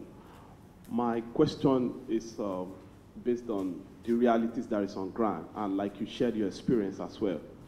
I'm Olumide Alabi. I'm also a PhD student on a research here in IITA, working on genomic selection in cassava. But like you mentioned, I'm quite really impressed by the kind gesture that African Biosciences that you just made now, that some have to come around, maybe on a kind of an endowment fund that you, and then a kind of partnership, and we sponsor part of their stuff. But back in the US and some institution outside, I know before you are accepted for a graduate study, that means the supervisor has a fund or a grant to support the students, I mean, at PhD level. You don't spend your personal money to run research in those places. And this thing could have been part of the contributions to some of the highlights that you have made, several publications, the advances that you, I'm quite familiar with a bit of that. So what do you think, you have said all of these things in the perspective of this is what is going on. But at the same time too, like in the US you mentioned, NIH is one of the well-funded institution in the US and the likes. You mentioned the Cornell budget and the like. Now, if students around this, in this part of the world want to do things that are really qualitative, you just gave us a tip of an iceberg of how much it costs you to really establish African Biosciences there. It costs so much money. And I think a larger percentage of students, graduate students here in this part, I mean, they spend their personal money. Even people working in the university as maybe assistant lecturer or lecturer 2 or lecturer 1, some of their salaries or stipends cannot even afford to do some of the, I mean, a part of this thing. So what is your, what a kind of a structure that you can suggest? Yes, people still have to do something to be able to get something. We are not yet there. We have to move gradually to solve this problem because, for instance, I'm someone on scholarship and I know how much it costs from the Cornell that you're actually mentioning. I know how much it costs, but how many people can afford that? So that's my question. Thank you. I'm not sure that I actually got your question. So let me rephrase and then you can let me know if that's what you're asking. Well, first of all, I am very familiar with the research structure in the US. I was a graduate student for 4.5 years, doing my PhD at Texas A&M. Then I was a postdoc for another year at University of Maryland School of Medicine. Then I had been in the academic system for the last 15 years as a faculty member. So I'm very familiar with I've written grants to NIH, to NSF, to USDA, to USAID, to the Gates Foundation, and so on and so forth. So the research system is totally different. The very idea that a student will sponsor their own research with their own resources doesn't exist. It simply doesn't exist. It's a totally different system. And so the short answer to your question, if I understood it well, is that Africa Biosciences is trying to be part of the solution. We cannot fix everything wrong with the system. We are not a funding body. We're a private company. And if you know anything about how companies work, it means that we invested money. We have investors who have invested money, And we are looking for more investors to invest money, and all these people want return on their investment. And at the same time, we actually want to make a change to the system. We want to contribute to improving the system. Some of what we do right now is to find ways of helping students to, within the parameters of the constraint that we have in the system, to do as good of a project as they possibly can. And I will illustrate that with an actual example. Last year, we received a proposal from a student. She's a PhD student in biochemistry from University of Lagos. And she sent us a proposal. She was going to use our project design service. And her proposal was to study something called dyslipidemia, which is high cholesterol, if you will. That's a layman's term for it. So basically, high lipids in the blood, which can predispose you to coronary heart disease and stroke and the rest. And so she wanted to compare cases and control. So cases will be people who have high, lipids in their blood, and controls will be people who have normal levels. And she wanted to interrogate some lipid-related genes, because there's a hypothesis about mutations in some of these genes predisposing you to high lipids, high blood lipids, which can in turn predispose you to disease. And when she sent that proposal, she was going to analyze 500 subjects, cases and controls. And she proposed to do RNA sequencing on all 500 of them.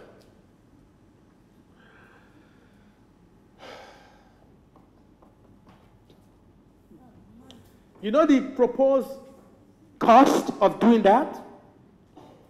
If she was actually going to do that, 85 million naira. Because RNA-seq is roughly between $1,500 and $2,000 per sample.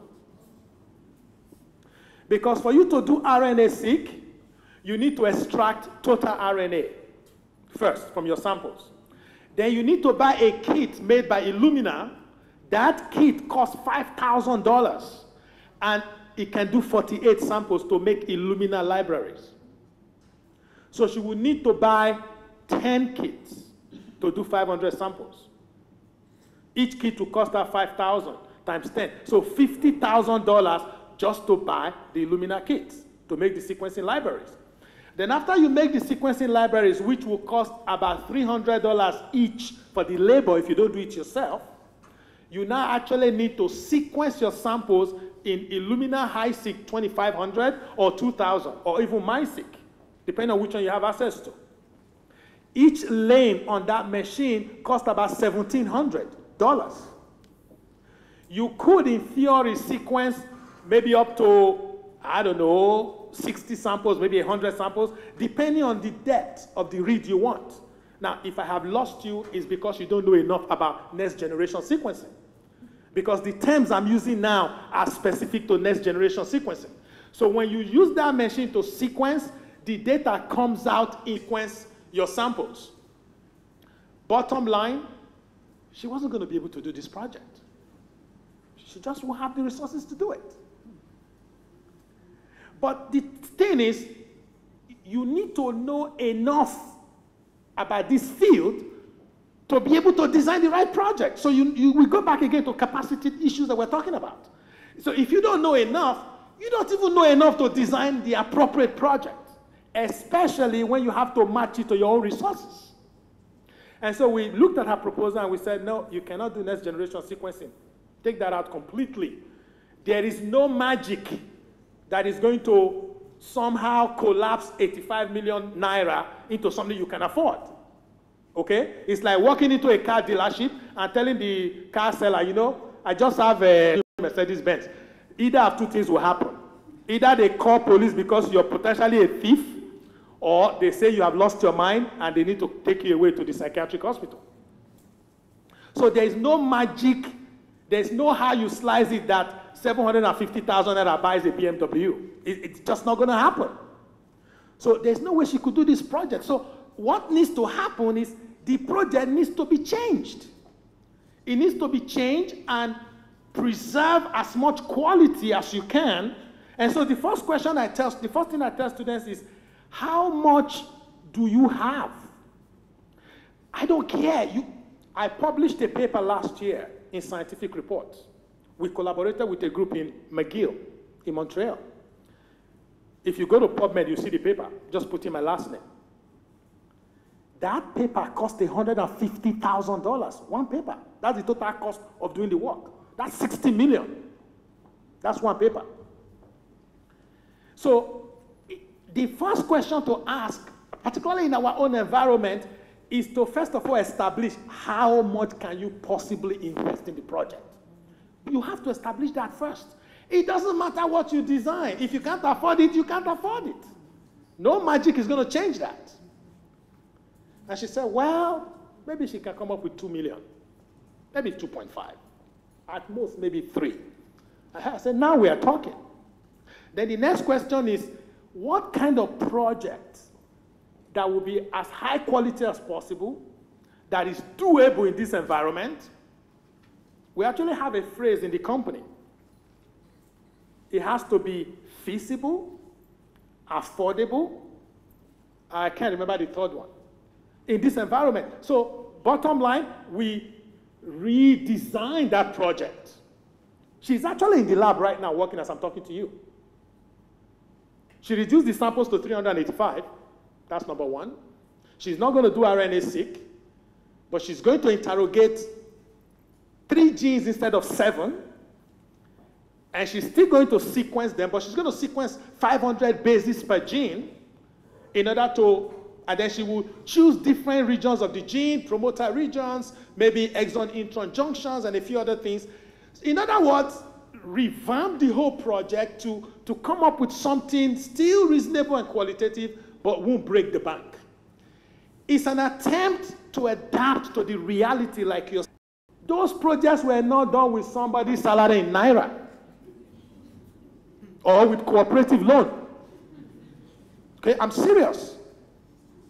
So you really have to, you cannot cut your coat according to your size. You cut it according to your cloth. There's a difference.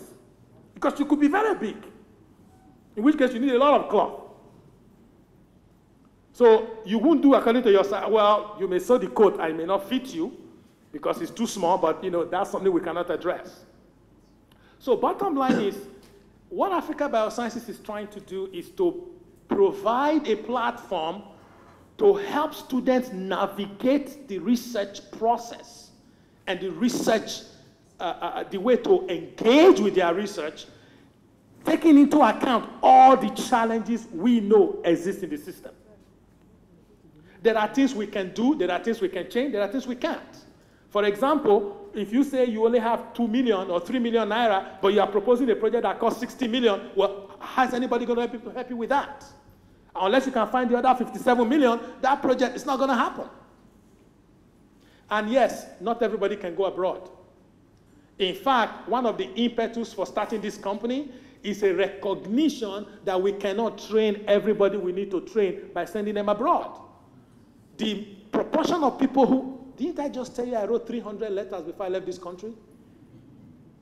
In fact, they used to make fun of me, I remember. We had this whole cohort who were all GAs back in the early 90s at FUTA. People decided to do their PhD in UI, some went to IFE, some went to Nsukka. Me, I said, I'm not doing my PhD here. And frankly, the reason I didn't want to do it here was because I figured there's no point. Because the kind of things I wanted to do, I can't do them here.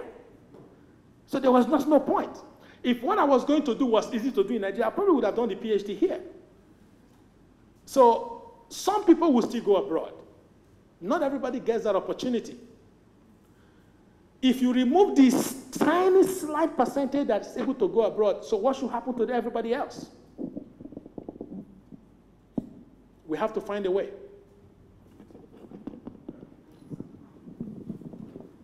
Hello, hello. Hello. Good afternoon, everybody. My name is Dr. K. Acholono, the founder of Bioorganics Nutrient Systems Limited. Some of you have seen the company on the expressway at Ibafo, Ogun State. I came here just because I knew Professor Momorin would be here. We have been chatting since I met him 1.5 years ago at a conference in the evening. And I have followed up talking with him and talking to him. And all of you believe me, he said he has been in the trenches. I have told him that the trenches I have been is more like the book he said, guns, guns, guns. It's not only about arms, but guns, in terms of what really happens when you're trying to pioneer an industry. It is more dangerous than politics. And without protection. You know, politicians have protection. But if you're a scientist, you have no protection. Absolutely none. But you're carrying so much knowledge that today, if the Oyo State government knew Professor Momori was here, they will have probably arranged security escort for him. Because the knowledge he has there is probably, like he said, probably going to yield the GDP of Oyo State probably 3 times in the next 20 years. Please, the 1 million naira he gave is really what really intrigued me. You know why it intrigued me? For somebody to give 1 million naira from a science and technology-based business, it's like a $200 million. All of you, do you understand that? What he has given out is a lot of money for a science and technology-based business. But mark from here today, what I project for him is that 1 million naira will turn into 1 billion naira in the next 10 years. And I'm not disappointed coming here because I would have loved to match him and said, we are on the same plane. Because with a PhD, I have 2 patents in Nigeria, working on the nutritional space, trying to develop flour fortification in Nigeria. I run into so many types of human beings a scientist should not really be exposed to. Because you should really be generating money from your invention and from your patents in order to improve society. And I really commend Professor Momori for really doing something that, for me, it is more like a revelation that a Nigerian will come back and do what he's trying to do, because this is the restructuring we need in this country. Restructuring the mindset on science and technology and innovation development. That line should be together. Science, technology, innovation, and development should be on one line. I'll remove the word economic development. Let's just talk about development from science, technology, and innovation. Because that is exactly what he has tried to tell us today. That he wants to develop this country from this platform. And please remember, you can count me as what I might call a friend of mine uses a phrase, like somebody like a companion, somebody like a kindred spirit, someone who shares their passion, who shares their innovative spirit, and who believes that the only way to restructure any society is through science, technology, and innovation. Thank you very much.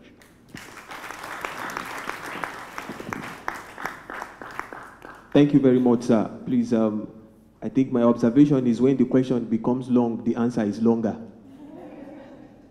When the question is long, Prof tends to give a longer answer so as to satisfy everybody. So please make your questions short so that the answers will be shorter. I think and there are so many hands up that were not up the initial time. So Mr. Kenny, please help me to sort these hands. Please. So who should I give the microphone next? Okay, we should give them, please use the microphone on your table, ma'am. Thank you, sir, for the beautiful presentation. I'm Adebola Rachel Adebola, the Polytechnic Ibadan. as you have said, research in Nigeria is very tiring, and sometimes you abandon projects that you have spent millions of naira on halfway because of the problem of funding and the rest. I'm an environmental scientist. I'm an environmental chemist. Is there any way that we can work with this sequencing and the rest, looking at the pollutants on the farm, the lot of these things that we introduce into our farms, the pesticides, the residues that eventually get into the food. And when you see churners, they will tell you that these are endocrine disruptors, they can destroy this and that. How do you think we can come around so that people will really be able to see, instead of using those things that are native, we are using chemicals, and it is a concern. I don't know how the bioscience research can help in marrying together these and what happens on the farm. Thank you, sir. What you mentioned now is essentially what we sometimes call environmental metagenomics. The way that people who work in this field do what you're asking is to interrogate microbial communities. Somewhat on the expensive side, but it's possible to do.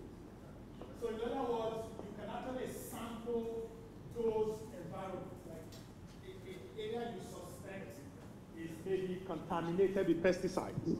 You can sample microbial communities from those areas. You can actually sequence them.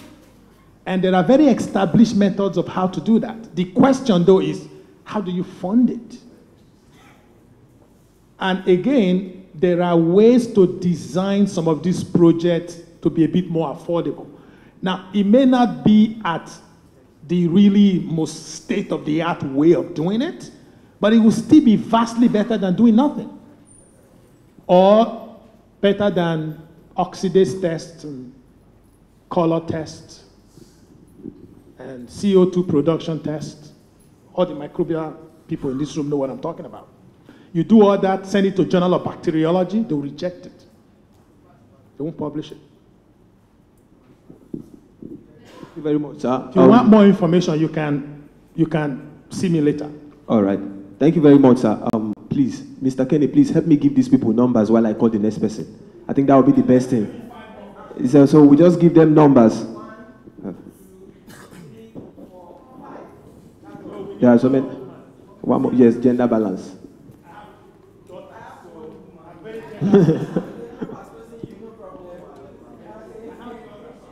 All right, so I think we have our numbers now. All right, please, don't forget the numbers, please. All right, you take your numbers. So the first person, ma'am, please use the microphone. My name is Chioma Bello, Enugu State College of Education, Technical. You mentioned that we have to be radical if we are going to transform agriculture. I don't know what I'm suggesting or what I'm asking a question, but two things come to mind. How do we do the high quality research that will break the barrier, the African barrier, if we are going to limit most of our research to how much we have? Then the other one is, can trainings, maybe from the private sector, help to build the foundation? Because the truth is that most of us are lacking in that foundation, and we are aspiring to do very good research work. So is there anyhow the private sector can help students, even if it's at a minimal cost or whatever, do basic trainings that will help build the little they know, so that that's in terms of research? That's the question. Okay. Let me answer your last question first. In a perfect world, the universities will be training their students properly. The problem is the teachers themselves, they need training. Exactly. That's actually the problem. Because if you imagine that you are interested in a molecular project, say, and you go to your supervisor, and you say, you know, I want to extract DNA from these samples and sequence this gene that they say is suspected in doing X and Y. And this guy, he's never extracted DNA in his life before. He has never studied a gene before. And this is completely new territory for him or her. If he's a forward-thinking person, he or she might actually agree with you and encourage you and be willing to learn alongside you. But there are very few people like that. The vast majority of them will say, look, my friend, go and do that project I told you to do and stop talking about all this DNA. In this whole university, we don't even have any DNA lab. And where are you going to extract the DNA? You say, well, you are going to send them abroad. Well, they may say, well, you are the one who is spending the money, so what do they care? See, the training part, we are trying to do some of that, which now enters your first question. We're trying to do some of that to provide platforms. I gave you some examples of many trainings we've done, doing, and will do. But things cost money, people. Things cost money. That's the reality. And so, are there ways to make things cheaper? Maybe. But there is no such thing as a free lunch in this world. If you go to a party and they give you food which you didn't pay for, somebody paid somewhere. The food didn't fall out of the sky. The problem really is, honestly, I really don't know, because most research we've been talking about done abroad is actually funded by the government. NIH, National Institutes of Health, NSF, National Science Foundation, USDA, US Department of Agriculture. These are all government organizations. They are funded by US Congress, which is like the National Assembly. So they are statutory bodies. And when the government draws up a budget, they get their own line item in the budget. That's how they fund research. We do not have, TED Fund doesn't count, because TED Fund is not in the Nigerian budgetary system. Okay? I mean, it has a law, I hope it has a law, behind it. You don't really have equivalent agencies in Nigeria. So some of the solutions to what we are talking about is beyond the pay grade of everybody in this room. Or maybe the KBSC can communicate some of this to the right quarters. I mean, honestly, this is something that needs to happen from the very top, really. If this is really going to be done in a way that really quickly makes a difference. Now, as for the quality of research, I gave you an illustration of the student from University of Lagos. You know, if she was doing that project, say, in my lab when I was at Cornell, that would not be an issue. I mean, the student that came, I told you, got a Norma Bollon fellowship, did an RNA-seq experiment, didn't spend his money to do it. We didn't sit down to be saying, are you going to do the RNA-seq or not? We're going to remove that. No. We did it because we had a grant and the money was there and we did the project. In fact, we're actually trying to write the manuscript now. So I don't know how in a system where you use your own money to do research, the truth of the matter, the sad truth is you're going to have to cut your coat according to your cloth. I don't know how else you can do it.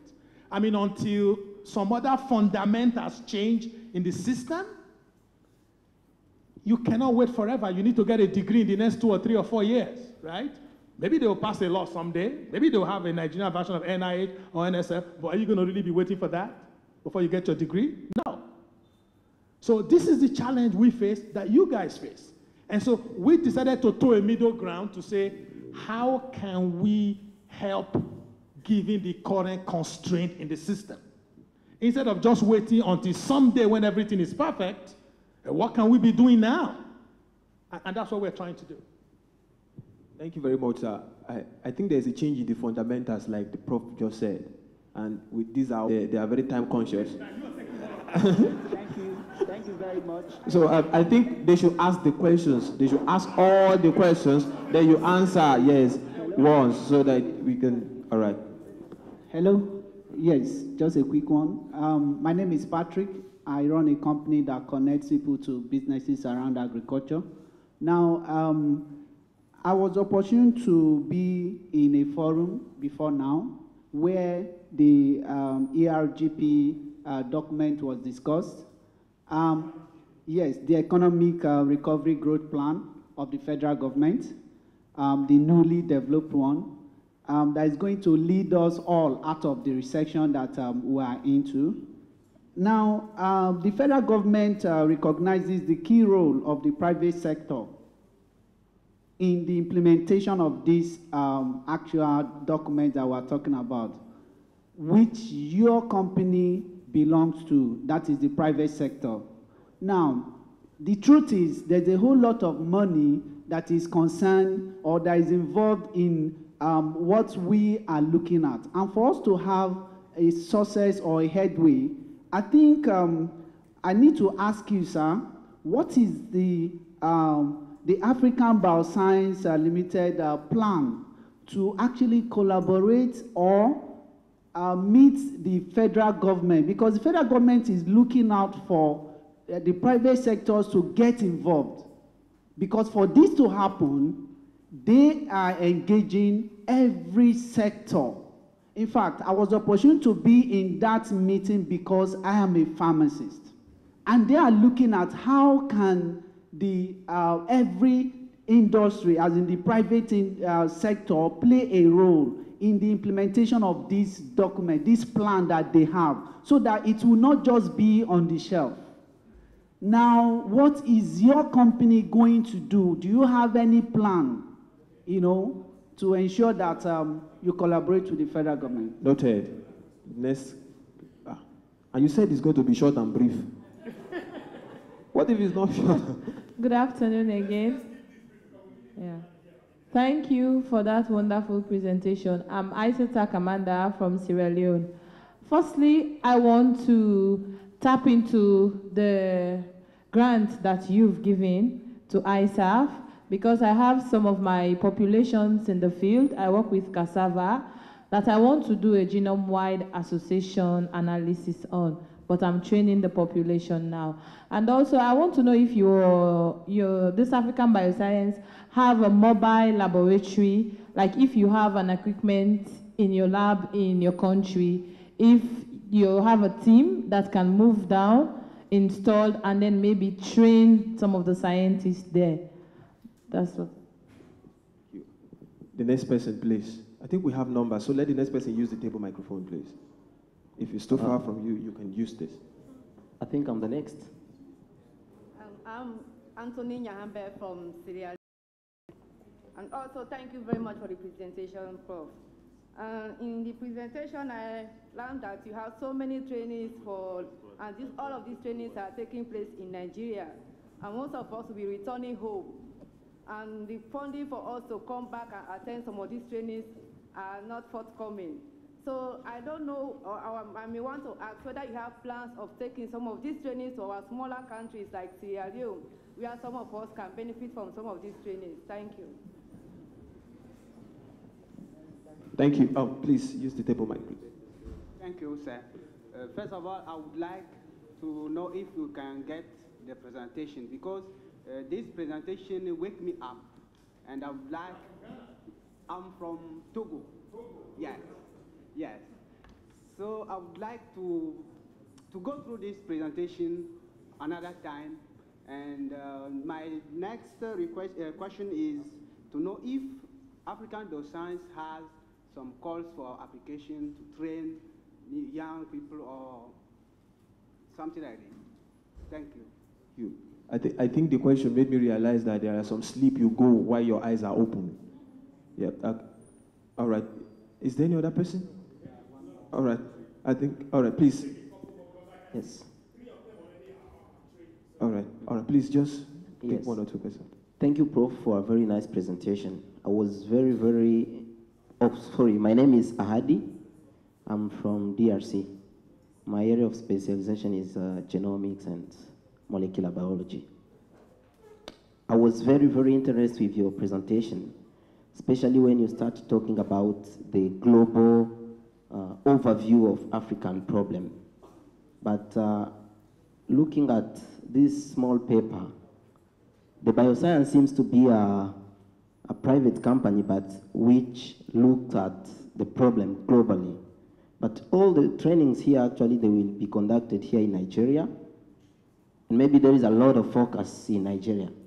It can be maybe the reason because you are a Nigerian citizen, but the bioscience challenges, I think in all the African countries, they are almost the same. People don't have access to these kind of labs, the trainings and whatever. So what are your plans regarding to extend the activities of Bioscience Africa outside Nigeria?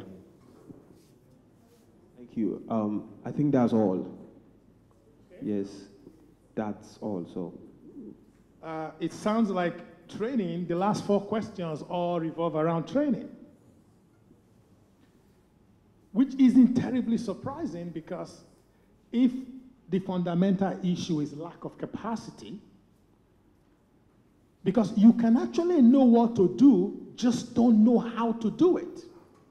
You know, it's actually possible to know what to do. You just don't know the details of how to do it. For example, somebody can say, we would like to identify a gene that does Y and understand how it does X. They know what they want to do. But going from that to actually identifying a gene in the lab and understanding how the gene works is a whole different story. So I'm going to just make a few comments about training. The reason training is all focused on Nigeria, you're right, I am a Nigerian. It's a Nigerian company primarily. We are based in Nigeria. And yes, we are a private company, which means that people actually pay to get trained. The training that is happening in University of Ibadan in 2 weeks' time, one of our resource persons is a colleague of mine from University of Georgia in Athens. You can't imagine that he crawled from Athens to Ibadan. He had to travel to Ibadan from the US. And we're going to pay him to train people. We're going to put him in a hotel for a week. We're going to feed him. We're going to pay, you know, things cost money. And so people who are coming to that training actually are going to pay to attend the training. And so taking training outside of Nigeria, we deliberately used the word African when we started the company for a reason. Because we do have an African-wide ambition. The company is roughly a year old. So there is actually a plan to go Africa-wide with time. But Nigeria is a very big country, and there's a lot of challenges here which are mirrored all across other countries. But the truth of the matter is you can't do everything all at once. It's just not possible. Now, as far as taking the training to other countries, in theory, the answer is yes. But in actual practice, I don't think that's going to happen right away. I mean, if you pay us to come, we'll come. In fact, one of the things we're exploring, and this is where we are running into a buzzsaw. We're running into roadblocks. I'll come to your question, I'll answer it last, then I'll take a seat. Is that partnering with institutions. Remember what I told you guys that the primary problem isn't lack of money? People always say, oh, we don't have funding, we don't have funding, we don't have money. That's a lie. It's not true. What they mean to say is that they don't have money to do that thing you are asking. Because what they really want to do, somehow they find the money to do it. Somehow they will get the money to do it. Even if it's just at a lower level than a very high level to do that, but they will somehow find money to do it. So it's about priorities. If a vice chancellor or the council of a university say, we want to train our people, we want them to have skills to do research, blah, blah, blah, they will find the money. How much does it cost to train people? Okay? How much does one brand new car cost? Do you know how many brand new cars are on Nigerian universities as we speak? The average vice chancellor's office have a dozen cars attached to the VC's office. How many cars does the VC need? 2 maybe, maximum 3. I guarantee you there is no vice chancellor's office in this country that have only 2 or 3 cars. That they're all brand new. And they were bought through contract where the actual cost of the car is ×3. So it really tells you that lack of money isn't really the problem. So we hope that as we have started building this platform, we can partner with institutions, which will come back to your issue, where they will be willing to cover some of the cost of doing this, because they will realize that we really need to move our university forward. We need to train our people. And so we need to cover the cost. When we did a training at Ahmadu Bello University in April, NAPRI, which is National Animal Production Research Institute, actually paid for 20 of their staff to attend the training. That's the kind of thing that should be happening. They recognize that our staff are research people. They need to be trained so they know what they are doing. And so they put some money where their mouth is. That's how it's going to happen. Now, as for the private sector thing, you got invited to that event because they probably know you, or somebody knows somebody who knows you. I'm serious. I don't mean to diss government, okay? I don't mean to diss government, but I guarantee you that government mostly just talk. Yes, they do. I've been around long enough to be talking from experience. About sciences. What became this company was a proposal that I shopped across 12 universities in this country. And before you start saying I wasn't talking to the right people, you can't go any higher than the chairman of the governing council of a university. Okay? Don't go any higher than that. Or vice chancellors. In fact, I'm old enough now that my contemporaries are vice chancellors in this country. Okay? They are. So I know many of these people. Some of these VCs, when I knew them, they didn't even have PhD. We were all drinking Gary and beans together. So I know many of these people. So I shopped this, without mentioning names, I shopped this idea from school to school, from VC to VC. I said, look, a university needs to step up. The world is leaving us behind. Let's do something. And they will talk a good game. And then you follow up by email. After that, you don't receive any reply again to your emails. I mean, this went on for almost a decade. I'm talking about, because you might say, you just tried it at 1 or 2 schools. No, I'm talking about something that went on for almost a decade. You know, one day I woke up and I decided to pull the trigger. I said, you know what? Nobody lives forever. I'm going to do this for the rest of my life. I want to do something where I can leave a legacy, right? I've already lived in the US for over 20 years. So I decided to do this because I figured, okay, if nobody's going to do it, I'm going to go ahead and do it. And so if I get an invitation to show up, I will show up. My only fear is that we're going to talk and talk and talk, and nothing will happen. That's my fear. But if you know people who can invite me to show up, I will show up. I'm here till August 31. So I have stopped talking. The only talking I do is in this kind of, otherwise I'm all about executing now. I don't have time for talk. So if the government has a document, that's the problem. They always have documents. There's documents all over the place. If they have a document and they are serious, we have a plan. We have a plan. But, you know, I have tried to get appointment without listing names. I have tried to get appointments. Some of them I even met in conferences. I wrote. Some of them we talked in WhatsApp. I'm talking about DGs. So I'm not talking low-level people. I'm talking about Director General. Okay? I'm talking about Director General of institutes in this country. And all they've done is they're giving me the runaround. I said, look, we know that your institute doesn't work. None of your labs function. Let's sit down and talk. How can we make things work? And all I get is talk, or sometimes no response at all.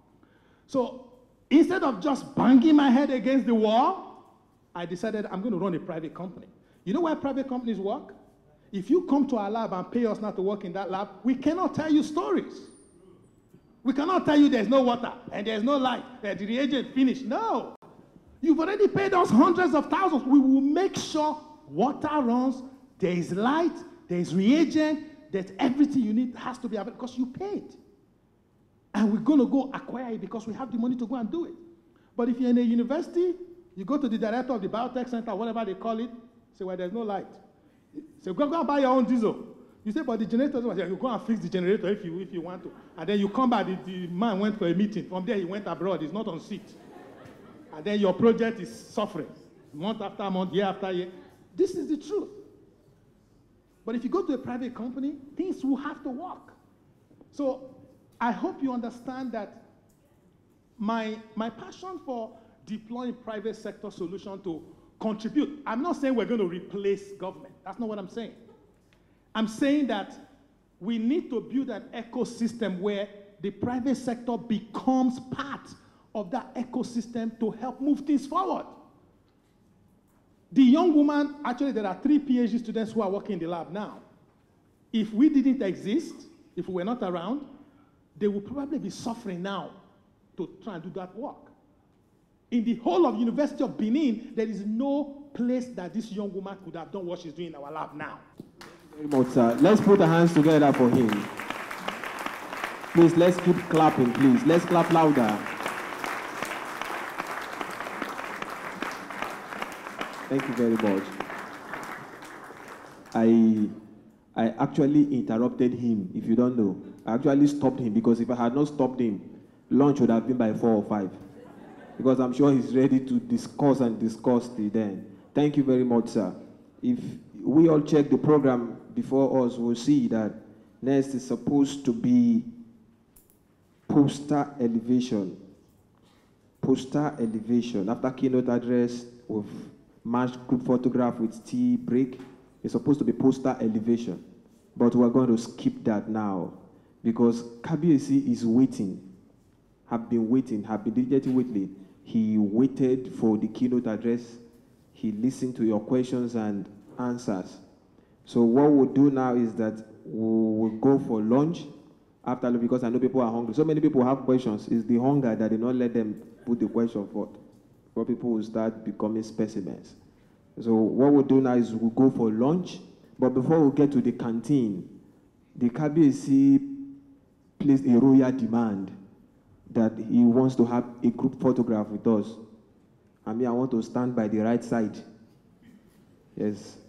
Yes, so I show my children's children. I know what I'm talking about. So please, as we step out for lunch, before we go to the canteen, we take a group photograph with the KBAC, then we all head to the canteen for lunch. Thank you. May we all rise as we step out? Yes, we'll come back by... Okay, yes. The group photograph is the same venue we took the first one. All right.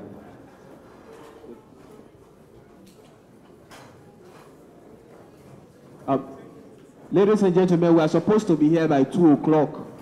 The lunch is supposed to be 30 minutes. So please, let's be fast. By 2 o'clock, you are not here, or yours is your...